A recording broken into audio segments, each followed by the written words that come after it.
Halo, belajar bersama kembali dengan saya Fahril Fanani. Pada video kali ini, kita akan mendalami sebuah pergeseran paradigma yang fundamental dalam disiplin ilmu kita, yaitu teori perencanaan komunikatif. Kita akan menelusuri perjalanan panjang perencanaan, dari sekedar rekayasa fisik menuju upaya membangun konsensus sosial. Berikut adalah peta jalan diskusi kita.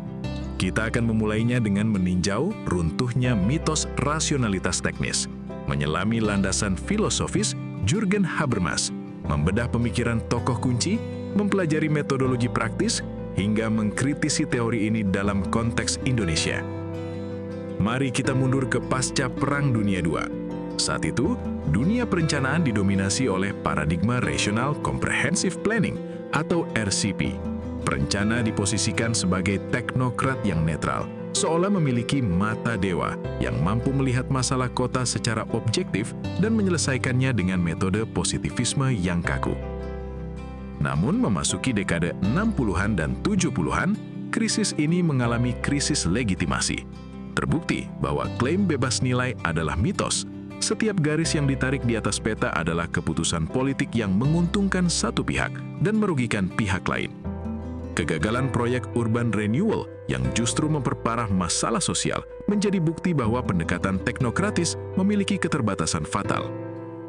Keterbatasan ini dijelaskan dengan brilian oleh Rittel dan Weber melalui konsep wicked problems atau masalah liar.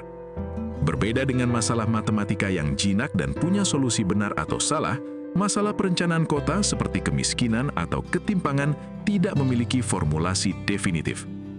Implikasinya serius. Dalam wicked problems, solusi tidak bisa dinilai sebagai benar atau salah, melainkan baik atau buruk. Penilaian ini berbasis pada nilai, value judgment, bukan fakta teknis. Artinya, monopoli ahli teknis harus diakhiri dan pelibatan masyarakat menjadi sebuah keniscayaan epistemologis. Inilah yang memicu the argumentative turn.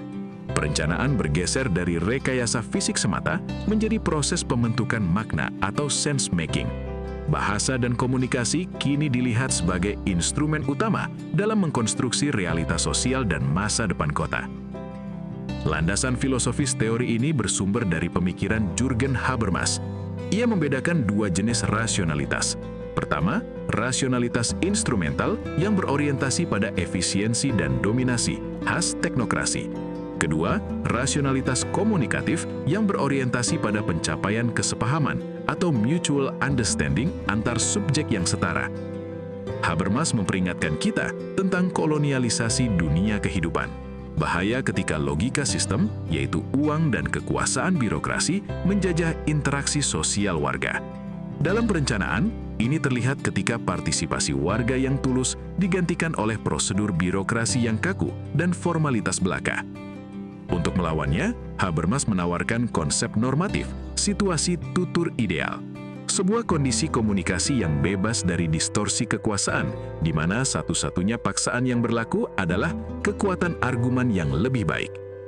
Agar konsensus yang dicapai itu rasional, setiap komunikasi harus memenuhi 4 klaim validitas: kebenaran fakta, ketepatan norma, kejujuran niat, dan keterpahaman bahasa. Tugas perencana komunikatif adalah mendeteksi dan mengoreksi jika ada distorsi pada 4 aspek ini. Teori abstrak Habermas kemudian diterjemahkan ke dalam praktik oleh 3 tokoh kunci. Patsy Haley melihat perencanaan sebagai proses institution building. Melalui kolaborasi, kita tidak hanya membuat rencana fisik, tapi membangun modal institusional berupa kepercayaan sosial. Haley juga menekankan inclusionary discourse, yaitu menghargai cerita atau storytelling dan emosi warga sebagai argumen yang valid, setara dengan data teknis. Sementara itu, John Forrester fokus pada mikropolitik. Baginya, mendengarkan adalah tindakan politis. Perencana harus mempraktikkan pragmatisme kritis dan melakukan shuttle diplomasi atau mediasi aktif sebelum forum publik dimulai untuk mengantisipasi ketimpangan kekuasaan. Judith Ines menekankan pada konsensus building melalui joint fact-finding. Ahli dan warga harus sepakat dulu tentang data yang digunakan untuk mencegah perang data.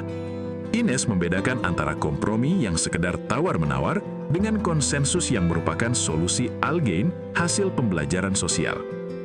Dalam paradigma ini, peran Anda sebagai perencana berubah drastis. Anda bukan lagi arsitek teknis yang bekerja di ruang tertutup, melainkan fasilitator, mediator, dan broker pengetahuan yang terjun ke arena konflik sosial. Keahlian negosiasi menjadi vital. Mengacu pada Harvard Negotiation Project, prinsip utamanya adalah fokus pada kepentingan atau interest, bukan posisi atau positions. Posisi adalah tuntutan kaku, seperti tolak TPA, sementara kepentingan adalah alasan mendasarnya, seperti takut bau.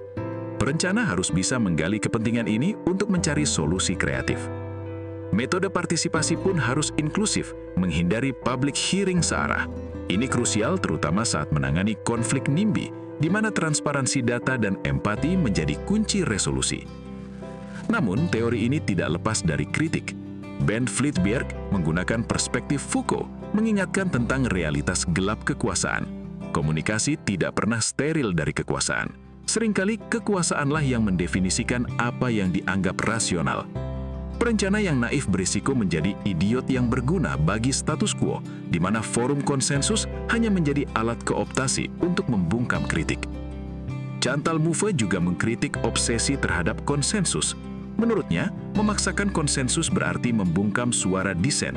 Demokrasi membutuhkan agonisme, konflik yang dikelola dengan saling menghormati, bukan diredam. Kita harus waspada terhadap tirani partisipasi yang sekedar menjadi ritual prosedural. Bagaimana dengan Indonesia? Praktik musrenbang seringkali terjebak antara ritual dan substansi. Aspirasi warga kerap hilang saat naik ke level atas karena dominasi teknokratis dan politik anggaran. Hambatan kultural seperti ewuh pakewuh juga mempersulit terciptanya situasi tutur ideal. Ada pula di Global South, kita berhadapan dengan informalitas. Rasionalitas perencana seringkali bertabrakan dengan rasionalitas warga miskin yang berbasis survival. Diperlukan pendekatan deep demokrasi seperti yang digagas Arjun Appadurai atau praktik advocacy planning pada kasus Kampung Akuarium. Di sini, perencana bekerja bersama warga melakukan pemetaan mandiri sebagai alat tawar atau bargaining power kepada negara. Sebagai simpulan, perencanaan komunikatif mengajarkan kita untuk bergeser dari dominasi teknis menuju dialog inklusif yang etis. Di masa depan, tantangan wicked problems akan semakin kompleks. Perencana masa depan harus menjadi bricklayer, perajut yang cerdik, adaptif, dan memiliki kompas moral yang kuat untuk menavigasi kompleksitas kota. Ingatlah, kota bukan sekedar kumpulan gedung, melainkan kumpulan percakapan manusia tentang bagaimana kita ingin hidup bersama. Terima kasih telah menyimak. Sampai jumpa di pembahasan lainnya. Jangan lupa like dan subscribe untuk terus mendukung channel belajar ini. Salam sehat dan bahagia selalu.